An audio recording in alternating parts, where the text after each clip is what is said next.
This is our 11th and final lesson on building this gear housing.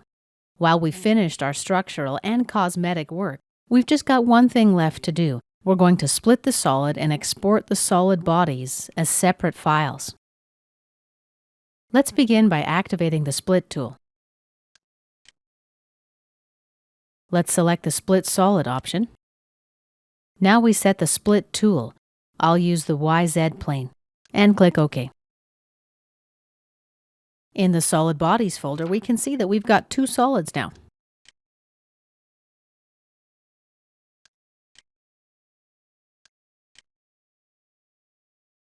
Here we might be a bit ahead of ourselves actually, since we haven't yet studied assembly, so I'm going to give you an overview of how, from this point, we can create an assembly.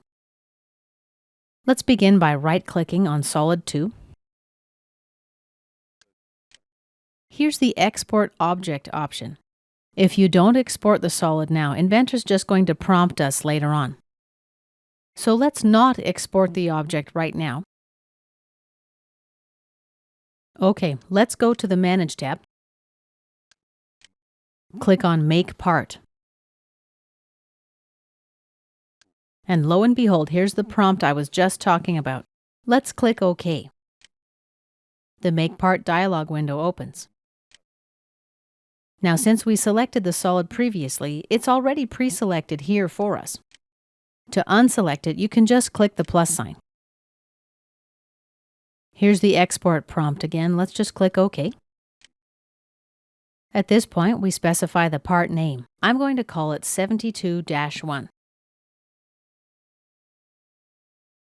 Down below, we can place the part in a target assembly. For more information about the Make Part routine, do take a look at our Inventor Assembly course, Lesson 25. At this point, I'm going to click OK. Now we're in the assembly environment. Our part was imported and it was also grounded. That's what's indicated by this pin symbol. When a part is grounded, it means the part can't be moved. However, it's easy to unground a part. Just right-click and scroll down to Grounded. Now I can move my part freely. Let's ground the part again. Right-click, Grounded. Now when I try to grab and drag the part around, I can't.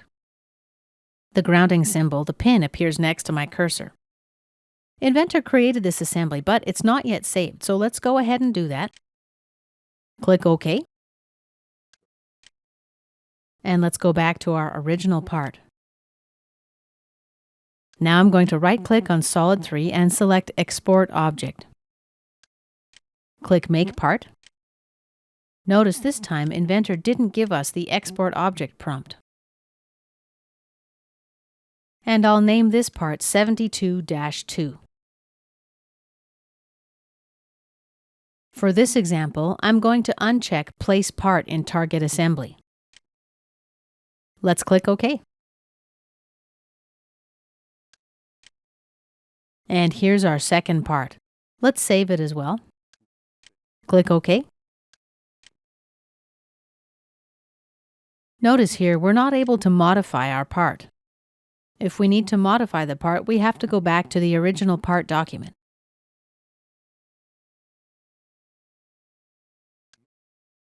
Most of my features are currently suppressed in the model browser, except for Split 1, that's unsuppressed. Let's go ahead and suppress Split 1. And now with Split 1 suppressed, the other features are available for editing. Let's take a look at the Solid Bodies folder. We've got 3 solids here now. There's our original solid, and solids 2 and 3 that we created after applying the Split tool. Let's bring back Split 1. We'll scroll down to it, right-click, Unsuppress Features. Okay, now we can make some modifications. Let's right-click, New Sketch. And I'll drop a rectangle about here. Notice my rectangle also covers the back portion of the housing. Let's finish the sketch. Go to the Model tab. Activate the Extrude command. Let's select the profile to extrude. We'll use the Cut option. Change directions. And click OK. Notice that the cut was applied to the front housing only. Okay, let's go to part 72-2. And let's click Update.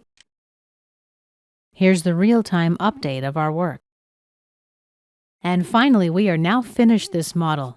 This concludes our model of how to create a gear housing.